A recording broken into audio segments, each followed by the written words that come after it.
जय हिंद दोस्तों। आज का हमारा टॉपिक रहने वाला है भूकंप। तो आइए आज हम लोग भूकंप के बारे में जानते हैं। तो भूकंप है जो दो प्लेटों के टकराव से होता है। दो प्लेटों के टकराव से होता है। दो प्लेटों के टकराव से क्या उत्पन्न होता है? तो भूकंप। या फिर पृथ्वी के अंदर जो ज्वालामुखी पाई जाती है, जो ज्वालामुखी पाई जाती है, ये है जो प्लाज्मा अवस्था में पाई जाती है। अब प्लाज्मा अवस्था में पाए जाने के कारण यह गति करती रहती है। और यह जब यह गति करती है तो एक प्लेट दूसरे प्लेट से जाकर टकराती है, तब उससे कंपन उत्पन्न होता है। और उसी कंपन को हम लोग क्या कहते हैं? तो भूकंप कहते हैं। अर्थात दो प्लेटों के टकराव से उत्पन्न कंपन को हम लोग क्या कहते हैं? भूकंप कहते हैं। भूकंप को हम लोग रोज फील करते हैं। जैसे कि कोई कोई भारी वस्तु है, उसे अचानक वह धरती पर पटकने से भी थोड़ा सा कंपन उत्पन्न होता है, तो वो भी एक प्रकार का क्या भूकंप है? वह एक छोटा भूकंप है। कौन भूकंप है? तो यह छोटा भूकंप है।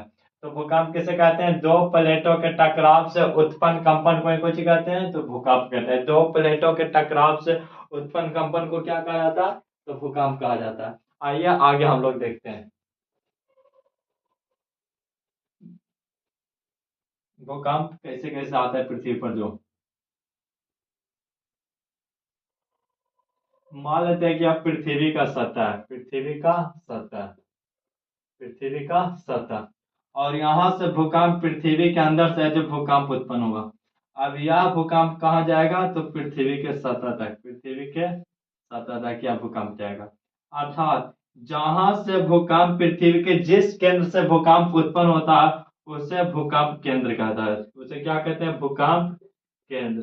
या फिर इसे मूल कहा जाता है। क्या कहा जाता है? तो मूल या फोकस।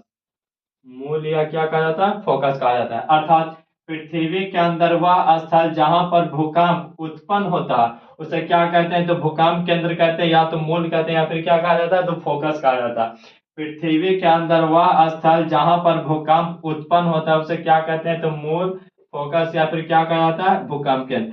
अब यह भूकंप जो है जो उत्पन्न हुआ अंदर से, और यह जाएगा कहाँ? तो पृथ्वी को। पृथ्वी पर वह स्थल जहां पर भूकंप का तरंग सबसे पहले अनुभव किया जाता है, उसे कहते हैं आधि केंद्र। कौन केंद्र? तो आधि केंद्र। इंग्लिश में से कहा जाता है इपी सेंटर। EP centre. कौन सेंटर? तो इपी सेंटर। अर्थात पृथ्वी के अंदर जहां पर यह उत्पन्न होता है, उसे क्या कहते हैं? तो भूकंप केंद्र या मूल या फोकस। लेकिन पृथ्वी के सतह पर जहां पर सबसे पहले अनुभव किया जाता है, उसे क्या कहते हैं? आधि केंद्र। कौन केंद्र? तो आधि केंद्र। भूकंप के दौरान तीन प्रकार की तरंगें उत्पन्न होती है। कितनी प्रकार की? तो तीन प्रकार की।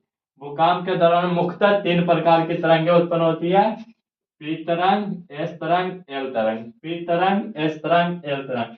पी को बोला जाता है प्राइमरी, ये हो गया प्राइमरी वेव। एस मतलब सेकेंडरी वेव और तीसरा हो गया लव वेव। कौन वेव? तो love wave. Primary wave, secondary wave और लव वेव। अर्थात भूकंप के दौरान मुख्य रूप से कितने तरंगे उत्पन्न होती है? तो तीन तरंगे। प्राइमरी, सेकेंडरी और लव। प्राइमरी, सेकेंडरी और लव। प्राइमरी, सेकेंडरी और लव। ध्यान दिया, प्राइमरी, सेकेंडरी और लव। प्राइमरी तरंग हो जो सबसे कम खतरनाक होती है, सबसे कम खतरनाक होती है, सबसे कम खतरनाक होती है। सबसे कम खतरनाक कौन होती है? तो प्राइमरी वेव। अर्थात प्रारंभिक जो होता है वह सबसे कम खतरनाक, पहला जो वेव होता है वह सबसे कम खतरनाक होता है। लेकिन जो लास्ट वाला वेव है, कौन वेव? तो लव वेव, यह सबसे अधिक खतरनाक होता है। सबसे अधिक खतरनाक, सबसे अधिक खतरनाक। सबसे अधिक खतरनाक कौन होता है? तो यह होता है लव वेव। कौन वेव? तो लव वेव। लव, इसका नाम से ही पता चला है कि प्यार का चक्कर बहुत खतरनाक होता है, इसलिए लव है जो सबसे खतरनाक होता है। लव वेव है जो सबसे खतरनाक होता है। खतरनाक प्राइमरी भी होता है, लेकिन यह सबसे कम खतरनाक होता है। ऐसा नहीं कि खतरनाक नहीं होता, सब खतरनाक होता है, लेकिन सबसे कम खतरनाक कौन होता है? तो प्राइमरी वेव। और सबसे अधिक खतरनाक कौन होता है? तो लव वेव। प्राइमरी की यार बात किए थे, इसका चल लगभग होता है 6 किलोमीटर पर सेकेंड, 6 किलोमीटर पर सेकेंड। अर्थात प्राइमरी वेव 1 सेकेंड में कितना दूरी तय करेगी, तो 6 किलोमीटर। कितना किलोमीटर, 6 किलोमीटर। और सेकेंडरी की बात की जाए तो यह इससे लगभग आधा होता है, अर्थात कितना, तो 3 किलोमीटर पर सेकेंड, 3 किलोमीटर पर सेकेंड, 3 किलोमीटर पर सेकेंड। अर्थात अगर प्राइमरी वेव 6 किलोमीटर पर सेकेंड और यह कितना, 3 किलोमीटर पर सेकेंड, सेकेंडरी 3 किलोमीटर और प्राइमरी 6 किलोमीटर। लेकिन जो लव तरंग होती है यह इससे भी आधी होती है, अर्थात लगभग 1.5 किलोमीटर पर सेकेंड, 1.5 किलोमीटर पर सेकेंड। इसका चाल इन दोनों के अपेक्षा कम होने के कारण लव तरंगे पृथ्वी की सतह पर सबसे लास्ट में पहुंचती है। सबसे लास्ट में कौन पहुंचेगी, तो लव तरंगे। और यह है जो सबसे धीरे धीरे आती है, इसलिए जब लव तरंगे पृथ्वी के सतह पर पहुंचती है तो यह पूरा पृथ्वी के सतह को है जो हिला देती है, जिससे बड़ी बड़ी इमारत है जो गिर जाते हैं। और सबसे कम खतरनाक कौन हो गई, तो लव तरंग। क्यों, क्योंकि इसका चाल है जो बहुत कम है, इन दोनों की अपेक्षा इसका चाल बहुत कम है। कितना है, तो 1.5 किलोमीटर पर सेकेंड, 1.5 किलोमीटर पर सेकेंड, 1.5 किलोमीटर पर सेकेंड चाल से ये चलता है।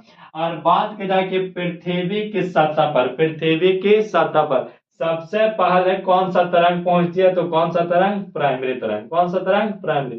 या पृथ्वी की सतह पर पहुंचने वाला पहली तरंग है, पृथ्वी की सतह पर पहली तरंग कौन है, तो प्राइमरी तरंग। कौन तरंग, तो प्राइमरी। और सबसे लास्ट में जो कौन पहुंचती है, तो लव तरंग। कौन तरंग, तो लव तरंग। अर्थात पृथ्वी पर पहुंचने वाली पहली तो प्राइमरी और लास्ट लव। सबसे कम खतरनाक कौन है, तो प्राइमरी। और सबसे अधिक खतरनाक कौन है, तो लव तरंग। इसके अलावे जब यह यहाँ पर पहुंचती है तो सबसे ज्यादा खतरा कौन डालती है, लव। इसके अलावे भूकंप को लव 5 जोन में बांटा गया। कितने जोन में बांटा गया, तो 5 जोन में। भूकंप का जो कितने जोन में बांटा गया, 5 जोन में, 5 पेटी में बांटा गया। कितने पेटी में बांटा गया, तो 5 पेटियों में। यहाँ से इस प्रकार से 1 2 3 4 और 5।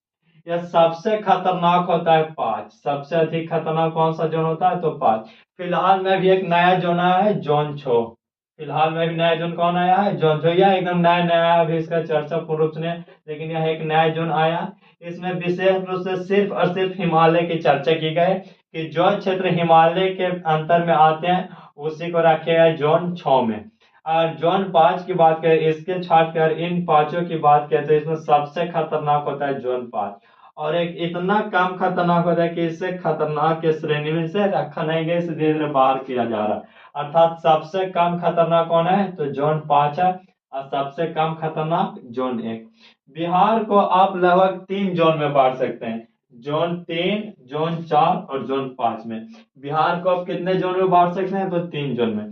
जोन 3 में भी बांट सकते हैं, जोन 4 में भी और जोन 5 में भी। बिहार का वह क्षेत्र जो नेपाल से लगभग समीप है, उसके एकदम नजदीक में, जैसे हो गया कि पश्चिमी चंपारण, वो किस क्षेत्र में चला जाएगा, तो कौन सा क्षेत्र में, 5वां जोन में। कौन सा जोन में, 5वें जोन में। फिर उसके नीचे थोड़ा सा आइएगा तो वो लगभग कौन सा जोन में आता है, तो 4था जोन में।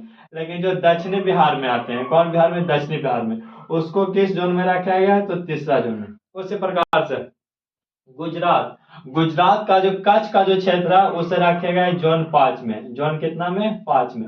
उसे भी खतरनाक जोन माना जाता है, जोन 5 में रखा गया। अर्थात भूकंप के दौरान भूकंप को कितने जोन में बांटा गया, तो 5 जोन में, 1 2 3 4 और 5। इसमें सबसे कम खतरनाक कौन जोन है, तो जोन 1 है। और सबसे अधिक खतरनाक कौन जोन है, तो जोन 5 है। बिहार को कितने में रखे हैं, तो 3 में भी कुछ इसका हिस्सा, 4 में भी कुछ हिस्सा और कुछ 5 में भी हिस्सा। गुजरात की बात की तो गुजरात में भी 4 में भी हिस्सा और 5 में भी हिस्सा। गुजरात का जो कच्छ का क्षेत्र है उसे 5वां जोन में रखे हैं। कौन सा जोन में, तो 5वां जोन में। इसके अलावा हम लोग भूकंप को है जो रिक्टर स्केल पर मापते हैं। किस स्केल पर मापते हैं, तो रिक्टर स्केल पर। किस स्केल पर मापते हैं, तो रिक्टर स्केल पर। भूकंप को किस स्केल पर मापा जाता है, तो रिक्टर स्केल पर।